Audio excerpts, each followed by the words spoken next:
आपल्या भक्तीला प्रारंभ करूया. हे देवा, सेवना तुझी स्तुती हो. तुला केलेल्या नवसाची फेड तेथे होते. तू जो प्रार्थना ऐकतोस त्या तुझ्याकडे सर्व मानव जाती येते. प्रार्थना करूया. प्रेमळेश्वरा, दया घना, मी तुझ्या अत्यंत आभार मानतो. इथपर्यंत या जिवंताच्या भूमीवर तुझ्या अद्भुत सामर्थ्याने आम्हा सर्व लेकरांचा तू सांभाळ करता आलेला आहेस. या सर्व तुझ्या दयेबद्दल, चांगलपणाबद्दल आम्ही मनभावे तुझे आभार मानतो. गुरुदेव बाप्पा, आजचा हा पवित्र वार आमच्या जीवनाला तू लाभ दिलास. तू केलेल्या सर्व दयेबद्दल, चांगलपणाबद्दल, मार्गदर्शनाबद्दल, मदतीबद्दल आम्ही तुझे मनभावे आभार मानतो.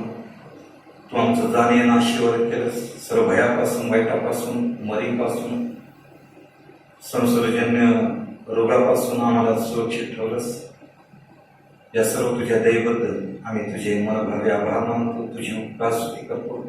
तुझ्या पवित्र नामाचा जे घोष करतो. लीन नम्र होऊन तुझ्याच पवित्र चरणाशी नतमस्तक होऊन आम्ही लेकर तुला साष्टांग दंडवत घालतो. दयाघना, आमची भक्ती तुझ्या गौरवार्थ होऊ दे. मंडळीवर तुझा आशीर्वाद आहे. तिला तुझ्या अद्भुत सामर्थ्यात चालवतोस, तुझ्या प्रीतीत चालवतोस, म्हणून आम्ही तुझे अत्यंत आभार मानतो. मंडळीतील जे वयोवृद्ध लोक आहेत त्यांच्याकरता प्रार्थना करतो दयाघना की त्यांना तुझ्या सामर्थ्याने आशीर्वाद कर. लागणार आरोग्य, समाधान, शांती त्यांना तू दे. अनेक प्रश्न जीवनात आहेत, पण तू दे बाप्पा ते सर्वच ओझ आम्ही तुझ्याच सामर्थ्याने हातामध्ये सोपवावेत. आम्ही आमचं मन दयाघना तुझ्याकडे मोकळं करावं. तुला आम्ही आमच्या जीवनात कार्य करण्याची संधी द्यावी. तेव्हा ज्यावेळेस तुझी ना आमची सहभागिता होईल तेव्हा तो देव आम्हाला खात्रीने, निश्चितपणे मार्गदर्शन करणार. म्हणून आम्ही आधी आमचे संबंध, आमची सहभागिता तपासणं फार महत्वाचं. इथे जमलेल्या आजच्या या माध्यमाद्वारे गुरुदेव बाप्पा, ही तुझी गौरवी सेवा होत असताना याकरता जे अथक प्रयत्न करतात रॉनी आणि मेरी, यांच्यावर तुझी कृपा दृष्टी असू दे. गुरुदेव बाप्पा, त्यांना तुझ्या सामर्थ्याच्या हातामध्ये आम्ही सोपवतो. तुझा जबरदस्त त्यांच्या जीवनात सर्वदा असो आणि या भक्तीद्वारे केवळ तुझंच आणि तुझंच गौरव करते. ही संधी दिली म्हणून आम्ही तुझे आभार मानतो. सर्व मान, सन्मान, गौरव आम्ही तुझ्या अति पवित्र थोर नामाला देतो. प्रार्थना ऐकली म्हणून आम्ही तुझे आभार मानतो, कारण तू ऐकणारा जिवंत देव आहेस. म्हणून स्तोत्रकर्ता म्हणतो की सर्व मानव जाती तुझ्याकडे येते. पहिल्या देवा, जिवंत देवच मर्त्य मानवाचा शब्द आहे. म्हणून आम्ही तुझे आभार मानतो. सर्व मान, सन्मान पुन्हा एक बार आम्ही तुझ्या अति पवित्र थोर नामाला देतो. तारणारा उद्धार प्रवेश त्याच्या गोडाने प्रेरणात्मक आहे म्हणते ईश्वर. आमीन. परमेश्वराच्या गौरवार्थ आपण गीत गाऊया आणि उपासना संगीतामधून गीत क्रमांक 45 हे गाऊया. किती गोड, किती गोड, किती रे नाम तव वाटे.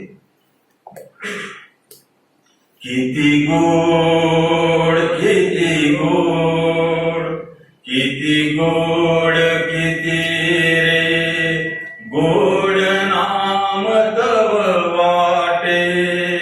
मन प्रेम रसाच्या उले खळखळाटे.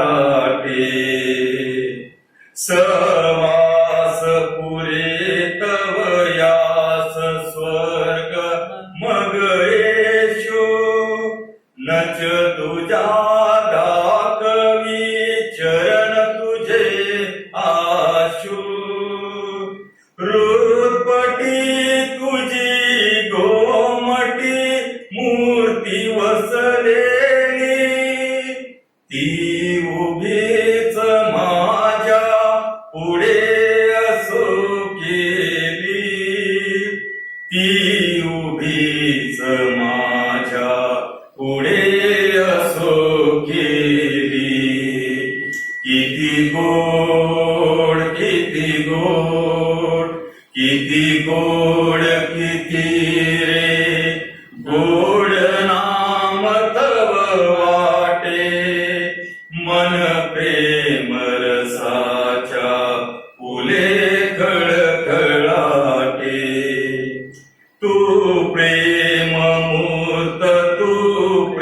प्रेम प्रेम तू देवा प्रभु रूपा येशी धरून येशू नावा मनमना एक वासना तुझ्या सहजावे हे आयु येतले तुझेच ठेवावे हे आयु येतले तुझेच ठेवावे किती गोड किती गोड किती गोड किती रे गोड नाम तव वाटे मन प्रेम रसाच्या फुले खळखळाटे. यावेळेस आपण सर्वजण मिळून आपला धर्मविश्वास प्रकट करूया. ख्रिस्तांचा मतांतर म्हणूया.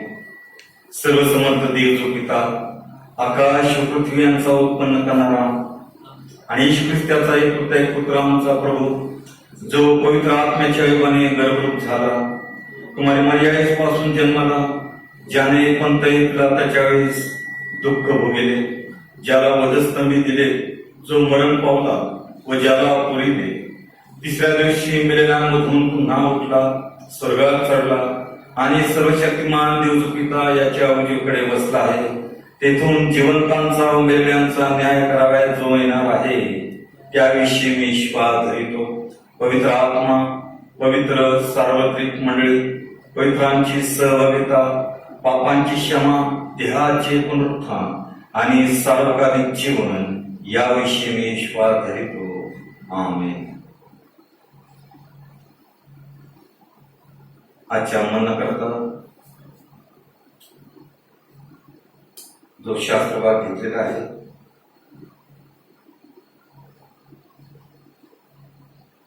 पंचवीसावा रविवार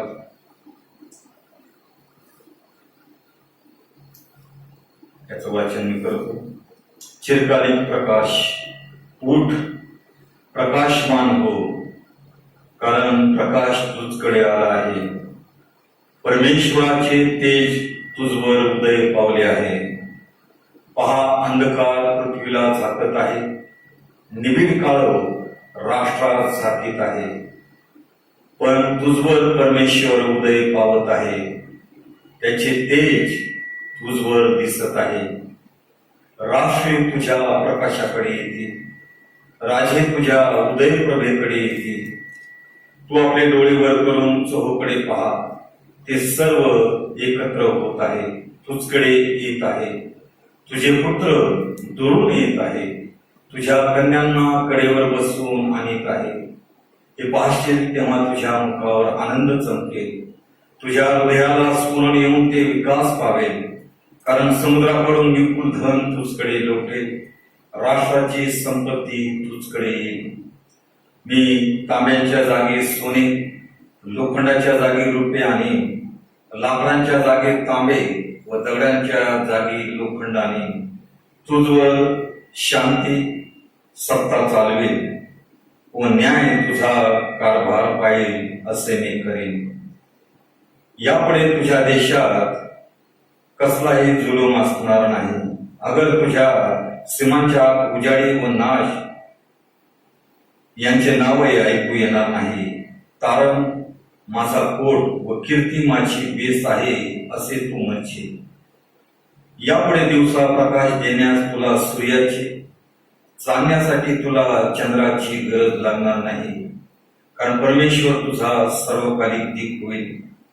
तुझा देव तुझे तेज होईल. तुझ्या सूर्याचा यापुढे अस्त होणार नाही. तुझा चंद्र निस्तेज होणार नाही कारण परमेश्वर तुझा सर्वकालिक दिक होईल. तुझे शोकाचे दिवस संपले आहेत. तुझे सर्व लोक धार्मिक होतील. ते भूमीचे वतन सर्व काळ भोगतील. माझे गौरव व्हावे म्हणून ते माझे लावलेले रोप होतील. ते माझ्या हाताची कारागिरी होतील. जो सर्वात लहान त्याचे सहस्त्र होतील. जो शूद्र त्याचे बलाढ्य राष्ट्र होईल. मी परमेश्वर हे योग्य समयी त्वरित घडवून आणि देवा वाचली ही सर्व वचन आम्हाकरता आशीर्वादाची करो. त्याच्या पवित्र नामाला मान महिमा आणि गौरव इथून पुढे सदा सर्व काळ असो. आम्ही यावेळेस आपण मदतीच्या प्रार्थनेकडे वळूया आणि मदतीच्या प्रार्थनेद्वारे आपण आपल्या विनंत्या परमेश्वराला सादर करू. प्रार्थना करूया.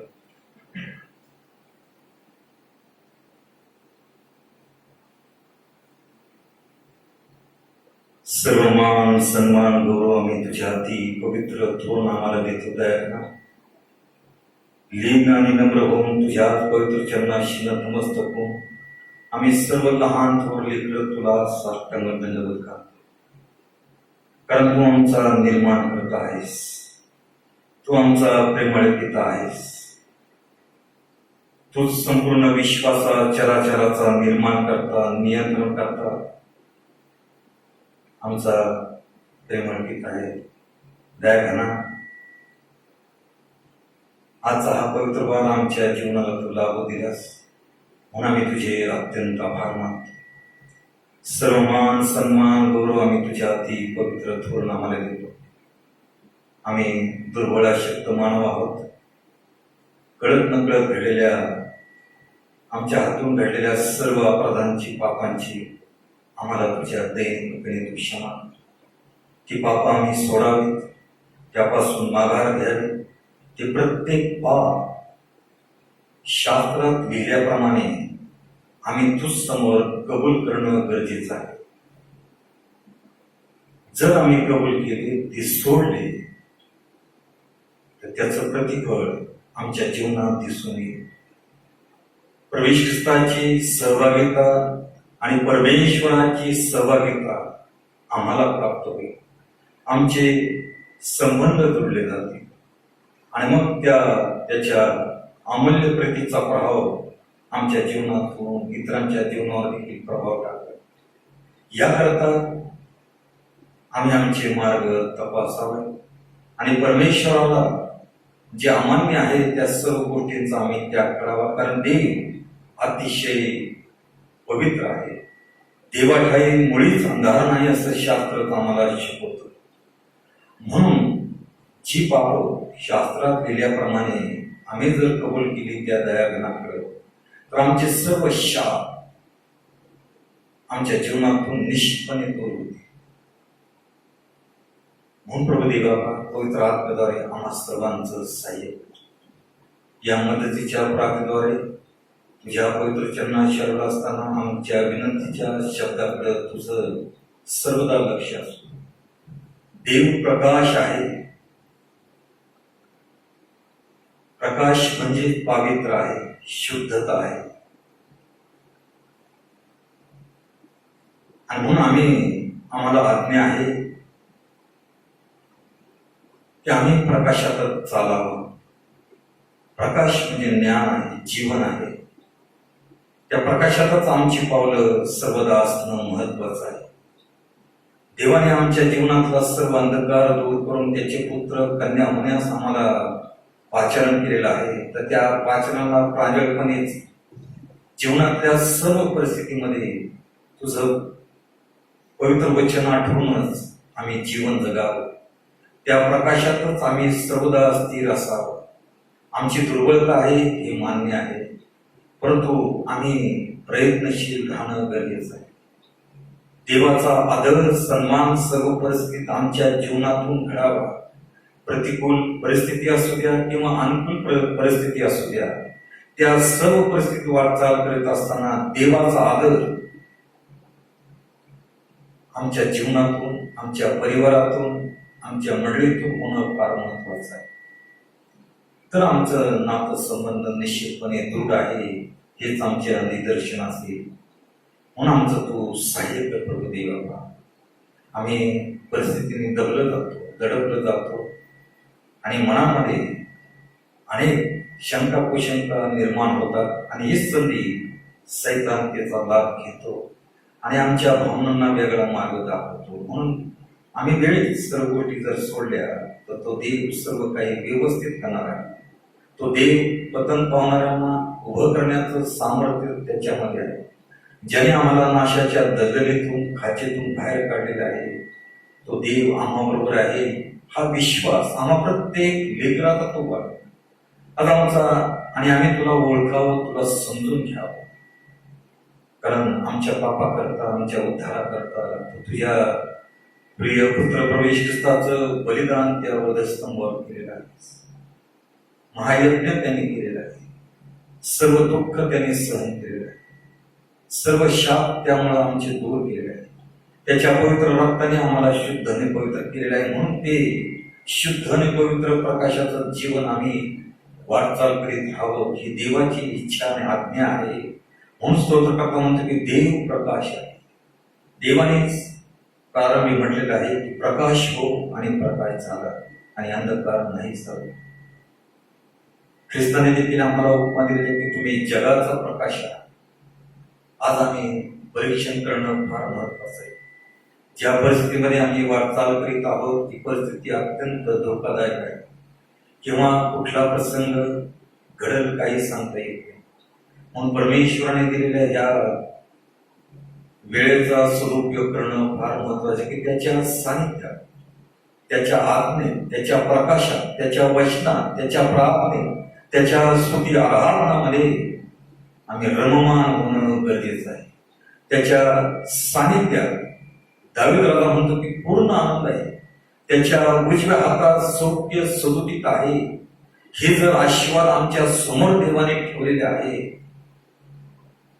तर त्याची अट देखील आहे की तुम्ही आधी त्याची धार्मिकता, त्याचं राज्य मिळवण्याचा प्रयत्न करा. म्हणून देवाने दिलेल्या या संधीचा आम्ही लाभ घ्यावा. आम्ही प्रार्थना करतो द्या व्यास कॉन्फरन्स आणि बिशप साहेब, DS वर्ग, पालखी वर्ग, मिशनरी वर्ग, डिग्नेसेस, सेवक वर्ग या सर्व तुझा आशीर्वाद असतो. सर्व परिस्थितीत तू आमचा सांभाळ करतोस, कारण तू आमचा उत्तम मेंढपाळ आहेस. आज या कोरोना-19 मुळे संपूर्ण जगामध्ये अहंकार मारलेला आहे. अनेक घर उद्ध्वस्त झालेले आहेत. अनेकांनी आपली प्रियजन गमावले. कुणी पत्नी, कुणी पती, कुणी आई, कुणी वडील, कुणी लेक, कुणी नातेवाईक. आम्ही प्रार्थना करतो द्या की या जगातून ही महामारी तू काढून टाक. आमच्या देशाचे पंतप्रधान, त्याप्रमाणेच महाराष्ट्र राज्याचे मुख्यमंत्री यांनी जे अथक प्रयत्न चालवले आहेत या कोरोना-19च्या विरोधातले, त्या सर्व योजना तुझ्या दैनिकपणे तू आशीर्वादाच्या करतोस आणि करणार हा आमचा परिपूर्ण विश्वास आहे. त्यांच्या मार्गातले सर्व अडचणी तू दूर कर. त्यांच्या मंत्रिमंडळावर तुझा आशीर्वाद असो. आणि प्रार्थना करतो गुरुदेव बाप्पा या मानवतेच्या सेवेसाठी अनेकांनी हा संसर्गजन्य आजार असू नये आपला जीव धोक्यात घालून अनेक रुग्णांना ते वाचवत आहे. ते सर्व डॉक्टर्स, नर्सेस, सेवक वर्ग, महाराष्ट्र पोलीस दल, मीडिया या सर्व तुझा आशीर्वाद असतो. त्यांना लागणार आरोग्य सामर्थ्य तू करू. गुरुदेव बाप्पा आम्हाला पावसाची गरज आहे, तू द्यावास अशी तुझ्या चरणी आम्ही नम्रतेची प्रार्थना करतो. अनेक ठिकाणी महापूर आहेत, अनेक लोकांचे हाल झालेले आहेत आणि गुरुदेव बाप्पा त्यांच्या गरजा तू तुझ्या स्वर्गीय भांडराच्या तुझ्या विधूंचा तो त्यांचा सांभाळ कर. मडीवर तुझा आशीर्वाद सर्वदा असते. आम्ही तुझ्या प्रकाशात चालावं म्हणून प्रत्येक आत्म्याला तू स्पर्शित कर. पवित्र आत्म्याद्वारे आम्हा सर्वांना तू सहाय्य कर मार्शन की तुझी गौरवी सेवा आम्ही सर्वदा करावी. तुझ्या प्रकाशात आम्ही सर्व लेकरांनी विश्वासानं वाटचाल करावी. तो देव आम्हाबरोबर आहे. तो प्रवेश ख्रिस्त उद्धार करता आमच्या बरोबर आहे. ही अनुभूती आम्हाला निश्चित आणि खात्रीने येईल. हा आत्मा आम्हा प्रत्येक लेकराला होते. इथे पुतळ तो आपल्या पवित्र हातामध्ये घे. तारणारा उद्धार प्रवेश ख्रिस्त त्याच्या गोड आणि प्रेरणात्मकता आहे म्हणता ईश्वरा. आमेन. आजच्या म्हणण्याकरता जो शास्त्र वाक्य घेतलेला आहे उत्पत्तीचा ग्रंथ याचा 4था अध्याय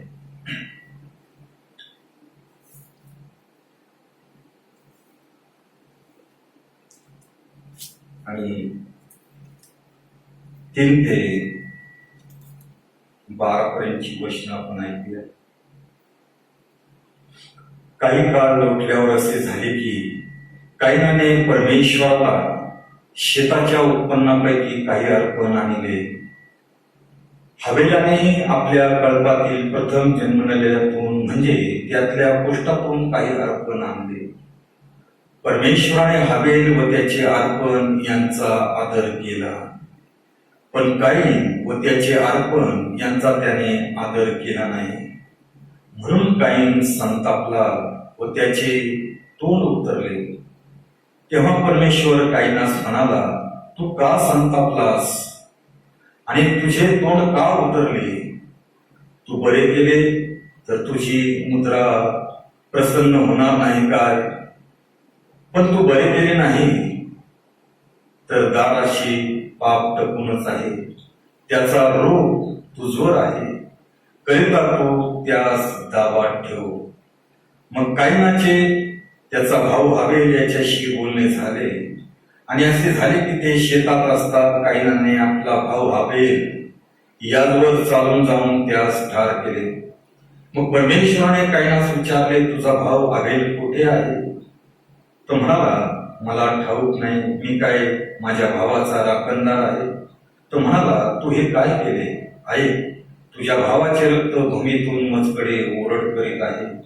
तर आता तुझ्या हातून तुझ्या भावाचे पडलेले रक्त प्राशन करणाऱ्या भूमीने तोंड उघडलेले आहे, तिचा तुला शाप आहे. तू जमिनीची मशागत करशील, तेव्हा ती यापुढे तुला आपले सत्व देणार नाही. तू पृथ्वीवर परागंदा व भटकणारा होशील. प्रार्थना करूया. प्रेमळ ईश्वरा, दयाघना, मी तुझ्या अत्यंत आभार मानतो. जिवंत वचनाद्वारे आमच्या जीवनाशी बोलतोस. ज्या ज्या घटना पवित्र शास्त्रातून आमच्या निदर्शनास येतात, त्या घटनेतून अनेक गोष्टी तू आम्हाला शिकवतोस. म्हणजे सांगण्यास आणि समजण्यात तुझा आत्मा आम्हाला लेखनात होते, आणि ही वचनं आमच्या आत्मिक जीवनाकरता आणि दैनिक जीवनाकरता सदैव मार्गदर्शनाची ठरवते. तारणारा उद्धार प्रभू येशू ख्रिस्त याच्या गोड आणि प्रेरणावाद मागतो म्हणून ईश्वरा, आमेन.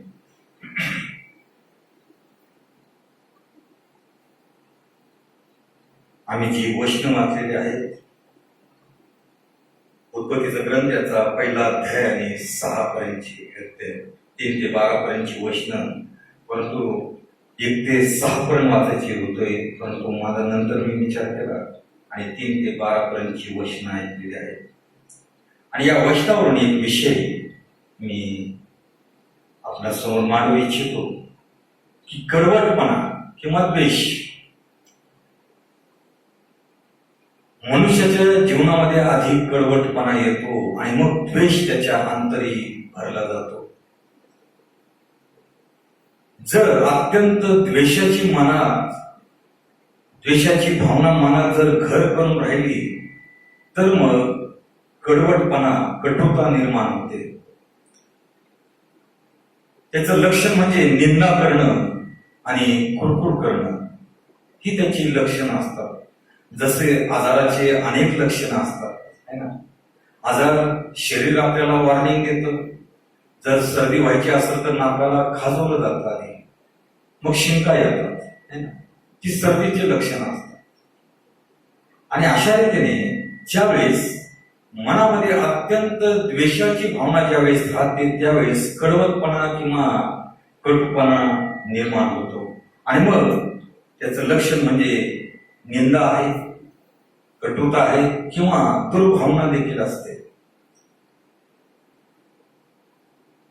आणि मनामध्ये लपलेला राग, रोष, वाईट विचार, द्वेष किंवा कुरकुर करणं, आणि हे सर्व गोष्टी अपमानाच्या फलस्वरूपात उत्पन्न होतात.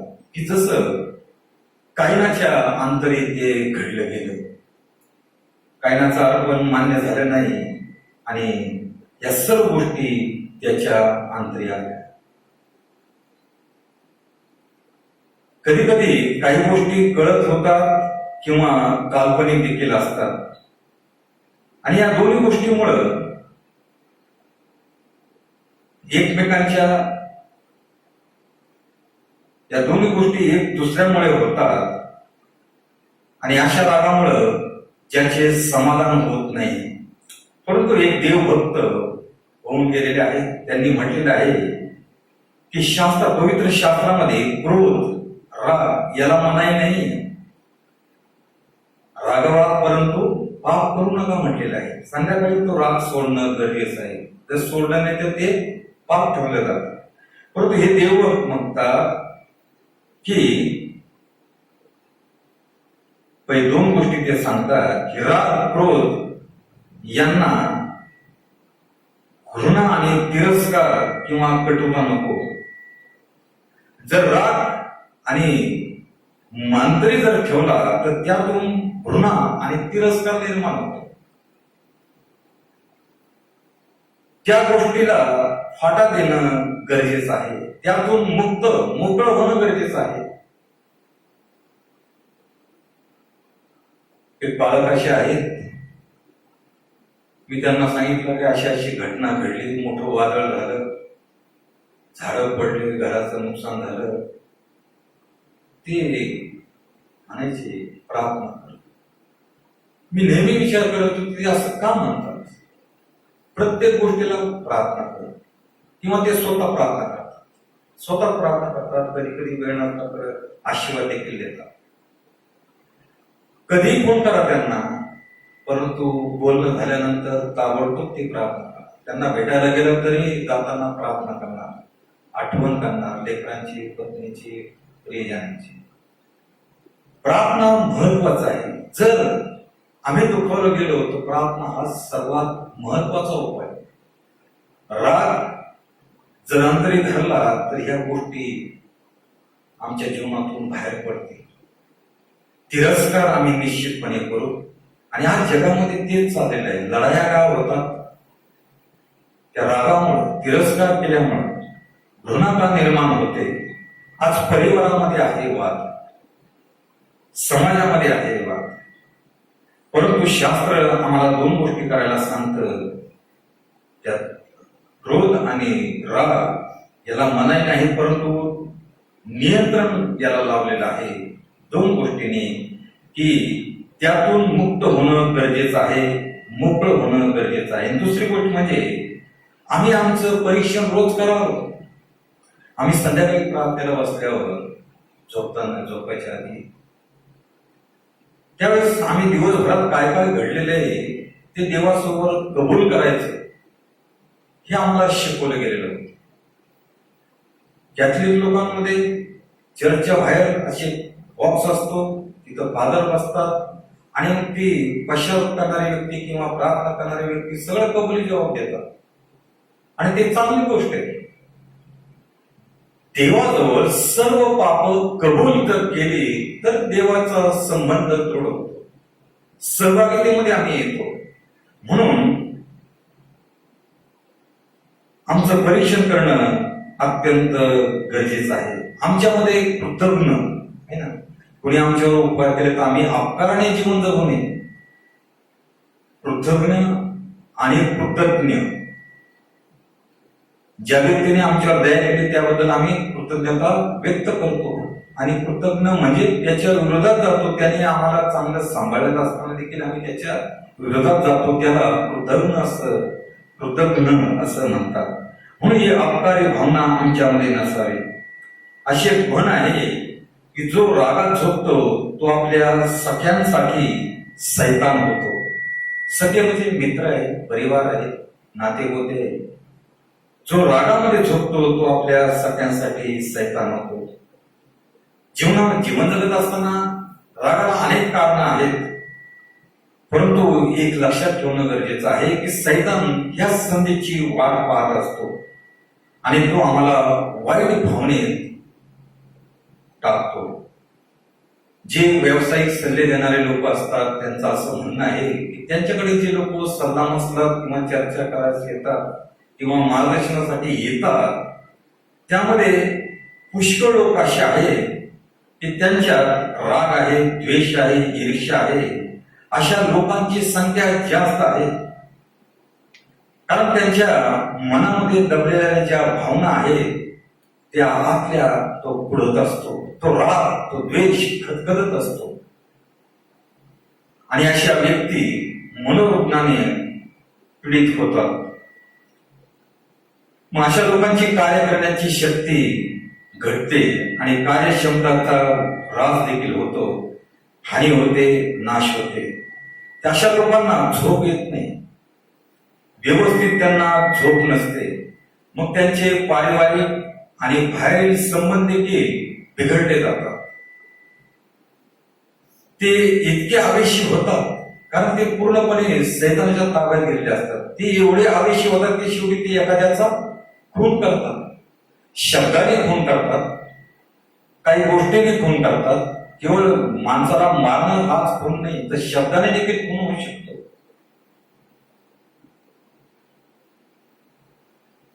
आणि म्हणून मनात जर राग धरला किंवा राग साठवला तर अशी व्यक्ती ही अपंगासारखी असते. काय हवेल आम्ही जी वचन वाचलेली आहे, काय हवेल संबंधात हा या द्वेषाचा एक अद्वितीय नमुना किंवा उदाहरण आम्हाला दिसते.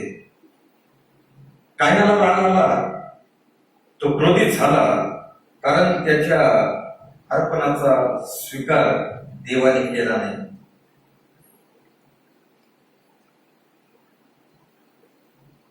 हा मामला जो होता अर्पणाचा कायन आणि हवेल यांच्यामध्येच होता.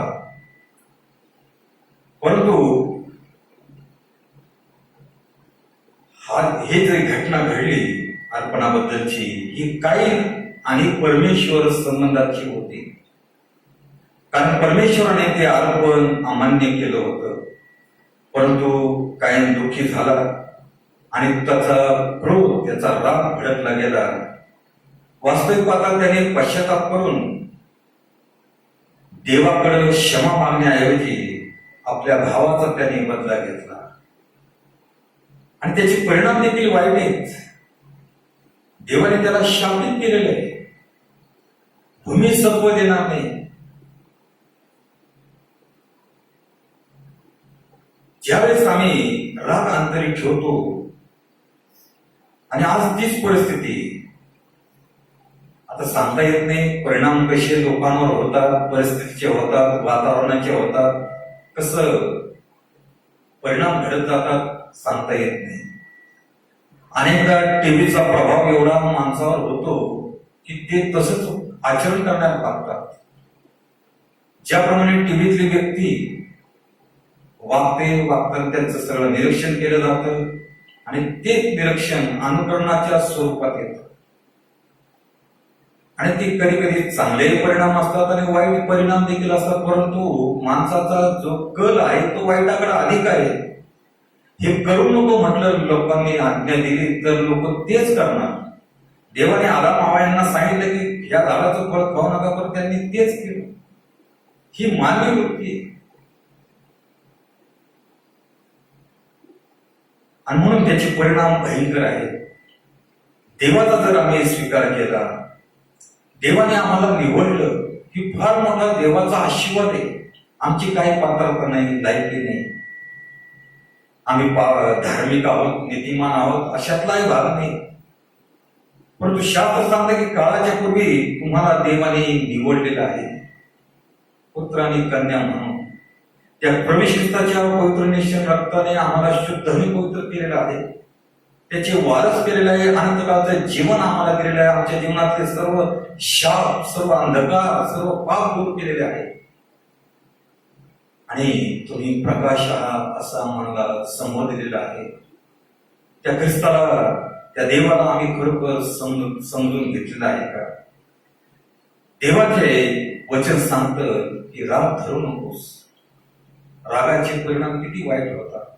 कुटुंब तुटले जातात, संबंध बिघडले जातात. सैतान ज्या संधीचा राग घेऊन अधिक प्रभाव त्या व्यक्तीवर टाकतो, त्या घरातली शांतता जाते, आशीर्वाद जातो, त्या घरामध्ये नेहमी ताणतणाव असतो, सर्व प्रकारच्या अडचणी तिथं निर्माण होतात. म्हणून आम्ही सावध होणं गरजेचं आहे. जरी आम्ही दुखावलो गेलो तर मार्ग देवाने आम्हाला दिलेला आहे, कारण शास्त्र सर्व प्रश्नांचं उत्तर देत असतं. आम्ही ते शोधणं गरजेचं आहे. शोधा, सापडत. त्या परमेश्वराचं दार ठोका, जोपर्यंत उघडलं जात नाही तोपर्यंत ठोका. जोपर्यंत आम्ही स्वतःला तयार करून घेत नाही तोपर्यंत आमच्याकरता देवाचं दार उघडलं जाणार नाही, आम्हाला सापडलं जाणार नाही. आणि ज्याप्रमाणे काहीनाने केलं, आपल्या भावाचा त्याने भावाला ठार केलं, परंतु एक मार्ग, एक संधी त्याला होती की देवाकडे जाऊन पश्चाताप करावा. प्रभूने त्याला क्षमा केली असते. अनेक लोक ह्या प्रकारच्या समस्येमुळं सहानुभूती आणि प्रोत्साहनाची अपेक्षा करतात, की आपल्याविषयी सांगतात की आम्हाला कसं चुकीचं वागविलं जातं व त्यांच्याबरोबर कसा वाईट व्यवहार केला जातो, ह्या गोष्टी त्यांना कळतात. परंतु त्यांनी काहीतरी केलंय म्हणून ते तुम्हाला त्रास देतात ना, ह्या गोष्टी त्यांना समजत नाही. परंतु ते दुसऱ्याला वाईट ठरवण्याचा प्रयत्न करतात. त्यांना काही वेळ लागलेला आहे का तुम्हाला त्रास देण्याकरता? तुमचं काहीतरी चुकलं तर तुम्ही तिथं समेट घडून आणला पाहिजे. ते कबूल करणं गरजेचं आहे, स्वीकारणं गरजेचं आहे. त्यांच्या विरोधात जर काही गोष्टी केलेल्या आहे म्हणून ते लोक देखील त्रास देतात आणि ते खोटं सांगतात आणि ते देखील त्याचप्रमाणे व्यवहार करतात. त्यांना संधी असते की तिथंच समेट करावं, तिथंच वाद मिटला जातो, परंतु ते समजून न घेता इतरांना सांगत बसतात, असं घडलं, असे लोक आम्हाला त्रास देतात. परंतु तुम्ही कशी शांत आहे? का त्या लोकांनी तुम्हाला त्रास द्यावा? आम्ही मराठीत म्हणतो पाणी गुरु तरी मूर्त आहे ना. दोन्ही बाजू ऐकल्यानंतरच, पण ते ऐकण्यापूर्वी तुम्ही जिवंत देवाची लेकर आहात, तुमचा उद्धार झालेला आहे, तुम्हाला प्रकाश जगाचं मीठ म्हटलेलं आहे, तुम्हाला भौतिक आध्यात्मिक आशीर्वाद देऊन गेलेले आहे. तर मग त्या प्रकाशात का तुम्ही चालत नाही? अंधकाराचीच का तुम्हाला आवड आहे? कारण तुमचा युवक उपकला जातो. परंतु तो मार्ग नाही. वाद वाढणार, कुटुंब बिघडणार, सगळा गोंधळ होणार, नाश होणार. परंतु शास्त्र आम्हाला सांगतं, कलसेकर पत्र याचा 3रा अध्याय 8व्या वचनामध्ये, परंतु आता क्रोध, संताप, दुष्टपणा, निंदा व मुखाने शिवीगाळ करणे ही सर्व आपणापासून दूर करा. देवाजवळ सर्व समस्याचे उत्तर आहे.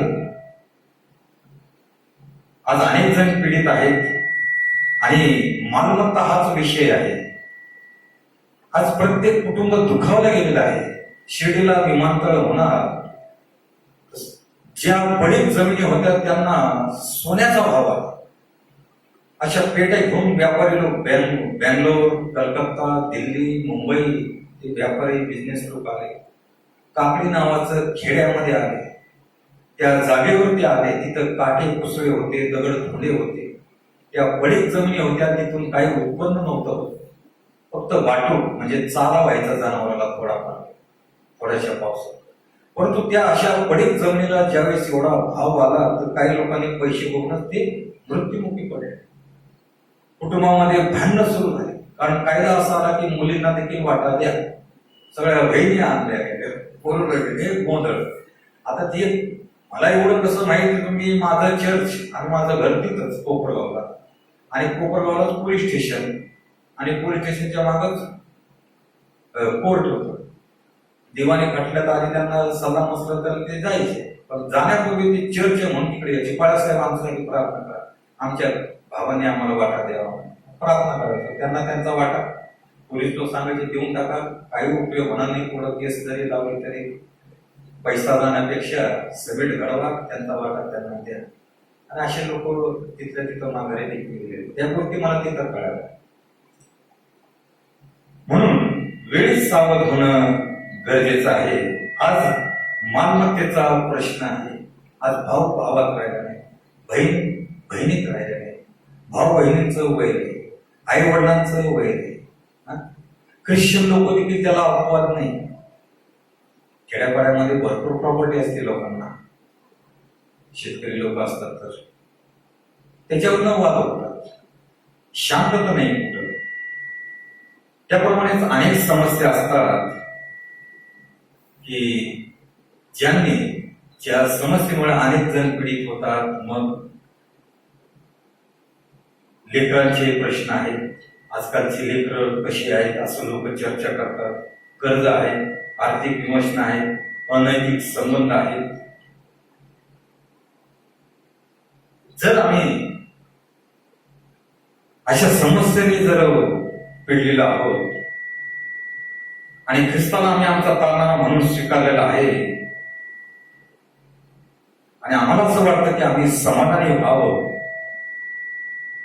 तर आम्ही पापांगिक करणं फार गरजेचं आहे. जर पापांगिक केला तर आम्हाला क्षमा आणि तारण निश्चितपणे मिळेल फलस्वरूपात. तेव्हा देवाशी ख्रिस्ताशी आमची सहभागिता पूर्ववत चालू होईल. मार्ग आहे. 1 योहान 1 आणि 9 मध्ये म्हटलेलं आहे की जर आपण आपली पापे पदरी घेतली तर तो विश्वसनीय व न्यायी आहे म्हणून आपल्या पापांची क्षमा करेल व आपल्याला सर्व अनितीपासून सिद्ध करेल.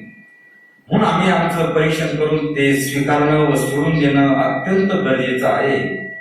तर समेट होऊ शकतो आणि जीवनातला मार्ग सुलभ होऊ शकतो.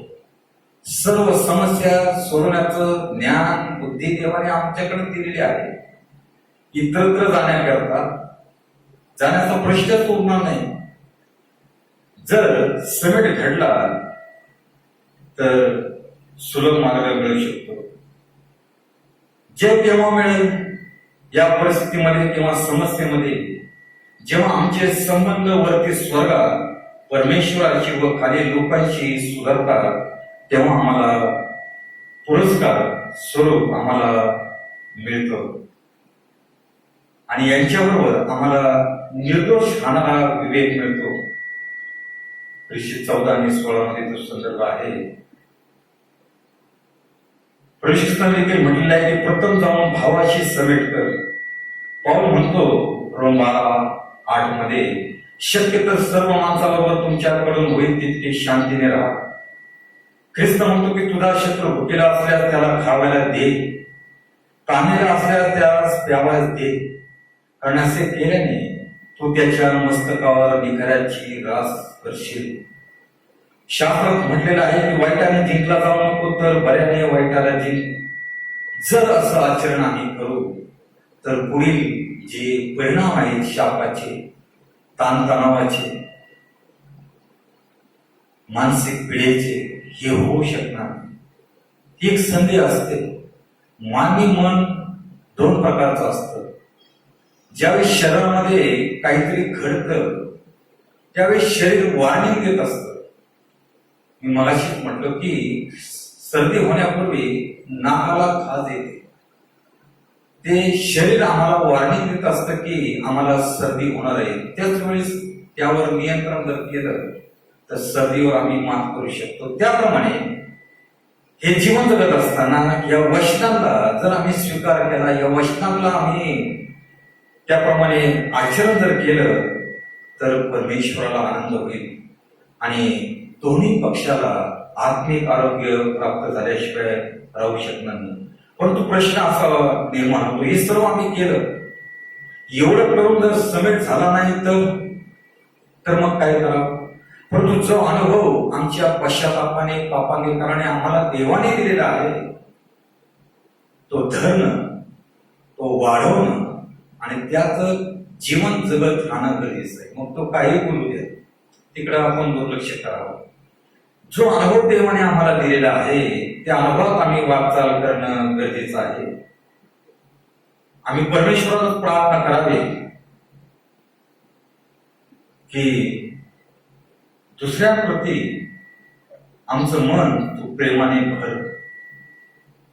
कारण प्रेम, ग्रंथिकारास पहिले पत्र 13 अध्याय आणि 5-6 वचनामध्ये म्हटलेलं आहे की प्रेम हे अनिर्तीने कधी चालत नाही. वाईट कुकर्माने प्रेम आनंदित होत नाही. जर कडवट द्वेष अनेक दिवसापासून आहे परंतु आम्ही कसे योग्य आहोत हा हट्ट आहे, तर अशांना पाऊल म्हणतो सर्व प्रकारचे कडूपण, संताप, क्रोध, गलबला व निंदा ही आपल्या दुष्टपणासह तुमच्यापासून दूर करण्यात येवो. आज आम्ही ख्रिस्ती विश्वासाने देवाने फार मोठा आशीर्वाद दिलेला आहे. आम्ही जो नेमलेला शास्त्र भाग वाचलेला आहे त्याचा संदर्भ देखील याच्यातूनच येतो. देव प्रकाश आहे, मग देवाची लेकरं अंधकाराचे का? आज असं आचरण आम्हाला त्या अंधाराचं आचरण करण्याकरता देवाने तुम्हाला आणि मला निवडलेलं नाही, प्रकाशाचं आचरण करण्याकरता निवडलेलं आहे. म्हणून देवावर अधिक आमची प्रीती नाही, म्हणून आमच्याकडनं अशा प्रकारचे कार्य करतात. ठीक आहे, कोणी मानव पूर्ण नाही, हे पण देखील तेवढंच खरे, आणि कोणी मानव डागविरहित पापविरहित नाही. आमच्या हातून कधी ना कधी पाप घडतच. ते पूर्णत्वास कधी जाईल? ज्यावेळेस ख्रिस्त येईल, आमचा उद्धार होईल, त्यावेळेस सर्व गोष्टी पूर्णत्वास जातील. परंतु हे जीवन जगत असताना तो प्रयत्न करणं गरजेचं आहे. त्या परमेश्वराच्या शिक्षणाचा आदर करणं गरजेचं आहे. आमच्या मनावर, आमच्या विचारावर, जसं जिभेवर ताबा मिळवा याकोब म्हणतो तसं आमचं मन एकाग्र करणं, त्यावर ताबा ठेवणं, नियंत्रित करणं महत्वाचं आहे. अनेक देव भक्तांना दुःखाला सामोरं जावं लागलं, तुरुंगात जावं लागलं, मार खावा लागला. त्यांच्या प्रतिक्रिया कशा होत्या? काही लहान लेकरांचं निश्चय हुतात्मे झाले, त्यांना मारण्यात आलं, येशूचं नाव सोड, नाही का, ते रक्त साक्षी झाले. हे लहान लेकर रक्त साक्षी होतात. तर मग जे आम्ही लहानपणापासून त्या ख्रिस्ताचा स्वीकार केलेला आहे, त्याचं वचन, त्याच्या प्रार्थना, त्याच्या सर्व काही विधी नियम आम्ही पाळतो, मग अशा वेळेस आम्ही हा निर्णय काय घ्यावा? शास्त्र सांगतं की वाईटाने जिंकला जाऊ नकोस, तर बऱ्याने वाईटाला जिंक. आम्ही नेमकं त्याच्या विरोधात करतो, ते करू नये ही देवाची इच्छा आहे. आणि तुम्ही एकमेकाबरोबर उपकारी व कनवाळू व्हा. जरी देवाने ख्रिस्ताच्या ठायी तुम्हाला क्षमा केली आहे, तशी तुम्ही एकमेकांना क्षमा करा. क्षमेचं वरदान देवाने मानवाला दिलं. प्रभू ख्रिस्ताने छळ करणाऱ्यांना क्षमा केलेली आहे. आम्ही दरवर्षी ते ऐकतो गुड फ्रायडेच्या दिवशी. तरी त्याकडे आमचं दुर्लक्ष होतं. चर्च बाहेर गेले की ते वचन जातं. मग आमची गणना कशी? 4 प्रकारच्या जमिनीचा दाखला प्रभू ख्रिस्ताने दिलेला आहे, पेरणी करण्याचा दाखला. मग आमची अंतःकरणरूपी जमीन कशा प्रकारची आहे हेच आमच्या निदर्शनास येतं. क्षमा केलं वाद तिथं संपला जातो. पुढं ज्या परिणामकारक घटना घडणार त्या आमच्या जीवनात घडणार नाही, म्हणून आम्ही लीन नम्र होऊन एकमेकांना क्षमा केली पाहिजे. ख्रिस्ताने आम्हाला तोच आदर्श वधस्तंभावर दाखवलेला आहे. 1 पेत्र 2 अध्याय 23 वचनामध्ये त्याची निंदा होत असता त्याने उलट निंदा केली नाही, दुःख भोगत असता त्याने धमकावले नाही, तर यथार्थ न्याय करणाऱ्याकडे स्वतःला सोपवून दिलं. प्रतिशब्द ख्रिस्त बोललाच नाही. ख्रिस्त जर तुमचा आणि माझा तारणारा आहे, तर आम्ही देखील हाच आदर्श जीवनात आणणं गरजेचं आहे. महावीराला जे जिनेंद्र म्हणतात, जिनेंद्र का म्हणतात? जिनेंद्र जे 6 अवगुण होते, त्या अवगुणावर त्यांनी काय केलेलं आहे? विजय प्राप्त केलेला आहे. काम, क्रोध, मोह, लोभ इत्यादी सर्व ह्या गोष्टीवर जर आम्ही नियंत्रण आणलं, म्हणून शास्त्रामध्ये लिहिलेलं आहे की लीन व्हा, नम्र व्हा. लीन नम्र जर राहिलो तर आम्हाला या गोष्टीवर नियंत्रण करता येईल. जसं ख्रिस्ताने आपल्याला स्वतःला सोपवून दिलं, तसं आम्ही सोपलं तर मार्ग सुकर होईल. मग ते 6:14 म्हटलेलं आहे, कारण जर तुम्ही लोकांना त्यांच्या अपराधांची क्षमा केली तर तुमचा स्वर्गीय पिता तुम्हालाही क्षमा करेल. परंतु जर तुम्ही लोकांना क्षमा केली नाही तर तुमचा पिताही अपराधांची क्षमा करणार नाही. आणि म्हणून आम्ही रागामुळं किती परिणाम मानवी जीवनात घडतो त्या गोष्टी पाहिलेल्या आहेत थोडक्यात. आणि या गोष्टी आमच्या जीवनातही येतील निश्चित, परंतु त्याचे परिणाम किती वाईट आहेत हे देखील आम्ही शास्त्रातूनच पाहिलेलं आहे. निवड आमच्या हाती आहे. प्रभूचा मार्ग, प्रभूचा त्याचे विचार जर आम्ही स्वीकारले तर पुढं भविष्यात जे घडल ते दुष्परिणाम आम्हाला भोगावे लागणार नाही. क्षमा करणं फार महत्वाचं. आम्ही सहज जर आमचा पाय एखादा लागला तर आम्ही काय म्हणतो? सॉरी म्हणतो. सॉरी म्हटलं की पुढचं काही प्रतिक्रिया देत नाही. एखादा असतो बघता येत नाही का, बघून जाता येत नाही का, पण त्या सॉरीमुळे त्याचा आवाज मंद होतो. जो राग त्याच्या डोळ्यातून दिसतो त्याच्या मुखातून तेवढा प्रभाव दिसत नाही. क्षमेला तेवढं महत्व आहे. ख्रिस्तांनी हे शिकवलेलं आहे. क्षमा जर एकमेकाला केली तर पुढे वाद होणारच नाही ना. प्रार्थना करूया. प्रेमळेश्वरा दयाघना, आम्ही तुझ्या अत्यंत आभार मानतो. राग, शास्त्र आम्हाला सांगतं की रागवा परंतु पाप करू नका. रागाचे दुष्परिणाम किती भयंकर आहेत ते देखील आम्ही थोडक्यात पाहिलेलं आहे.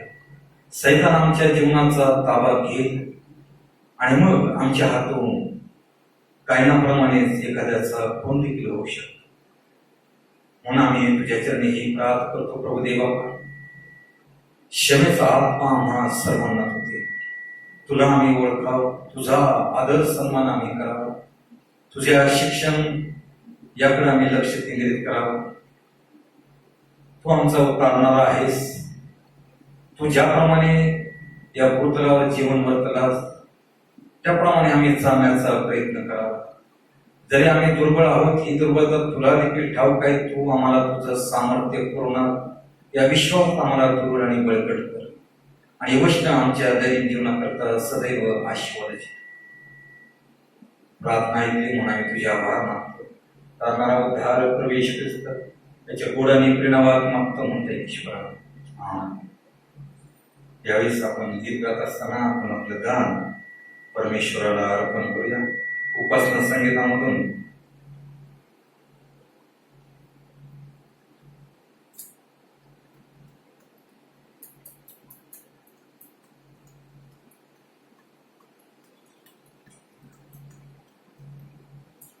गीत क्रमांक 506 याचं पहिलं आणि शेवटचं चरण गात असताना आपण आपलं गान परमेश्वराला अर्पण करूया. तन मन धन प्रभु तव चरणी सकल तुझे दिलेसी सकल तुझे दिलेसी अघटित तव तन मन धन प्रभु तव चरणी माझे ते मीच मिळविले. माझे ते मीच मिळविले. समजत से अभिमाने पूर्वी समजत से अभिमाने पूर्वी आता खेद मनी तन मन धन प्रभु तव चरणी वाट खरे पण जीवन मम तू वाट खरे पण जीवन मम तू शरणागत मी पतित तुला गा शरणागत मी पतित तुला गा जय देव भवतरणी तन मन धन प्रभु तव चरणी. आशीर्वाद मागूया. प्रेमळेश्वरा दयाघना आम्ही तुझे अत्यंत आभार मानतो, तुझी उपकार स्तुती करतो, तुझ्या पवित्र नामाचा जे घोष करतो की जिवंत वचनाद्वारे आमच्या जीवनाशी बोलतो. हे प्रेमळ पित्या, लीन नम्र आत्मा आम्हाला तू दे ईश्वरा. सदैव दे बापा, आम्ही आमच्या जीवनाचं परीक्षण करावं आणि तुझ्याकडं प्रत्येक पापाची कबुली द्यावी आणि ते सोडून तुझ्या प्रकाशात आम्ही चालावं. हा आत्मा आम्हा प्रत्येक लेकराला तू दे. गुरुदेव बापा, आम्हाला देखील राग येतो, पण तू त्या ज्या दोन गोष्टी तू आम्हाला सांगितलेल्या आहे की आमच्या जीवनात घृणा नसावं, तिरस्कार नसावा, तर आम्ही पश्चाताप करून ते सोडणं गरजेचं आहे, कबुली देणं गरजेचं आहे. पुढील सर्व दुष्परिणाम यातून आमची निश्चितपणे मुक्तता होईल. म्हणून त्यातून आम्हाला मुक्त होण्याची शक्ती, बुद्धी आणि ज्ञान आणि पवित्र आत्म्याचं मार्गदर्शन प्रत्येकाला होते. तुझवरील प्रीतिस्तव तुझ्या प्रेलेखाने तुझ्या भांडारात जे अर्पण केलेले आहे त्या दानावर तुझा आशीर्वाद असू दे आणि या दानाचा विनियोग तुझ्या गरुराज्याच्या सेवेसाठी होते. हे दान आशीर्वादित केलंच म्हणून आम्ही तुझे आभार मानतो. तारणारा उद्धार प्रवेश ख्रिस्त याच्या गोड आणि प्रेमात मागतो म्हणता ईश्वरा. आमेन. आपण प्रभूने शिकवलेली प्रार्थना म्हणूया. हे आमच्या स्वर्गातील पित्या, तुझे नाव क्रमाने जावं, तुझे राज्य जसे स्वर्गात तसे पृथ्वीवर तुझ्या इच्छेप्रमाणे हो. आमची रोजची भाकर आज आम्हाला दे आणि जसे आम्ही आपल्या ऋणी सोडून सोडले आहे तशी तू आमचे ऋणी आम्हाला सोड आणि आम्हाला परीक्षेत आणू नकोस तर आम्हाला वाईटापासून सोडलो, कारण की राज्य, सामर्थ्य आणि गौरव ही सर्व काळ तुझीच आहे. आमेन. मेढांचा महान मेंढपाळांचा तारणारा उद्धार प्रवेश ख्रिस्त याची कृपा, देव बाप याची प्रीती आणि पवित्र आत्म्याची प्रेमळ संगती आपणाबरोबर आणि देवाच्या सर्व लहान थोर प्रिय लेकरांबरोबर इथून पुढे सदा सर्व काळ असो. आमेन. सुवंद्य देवा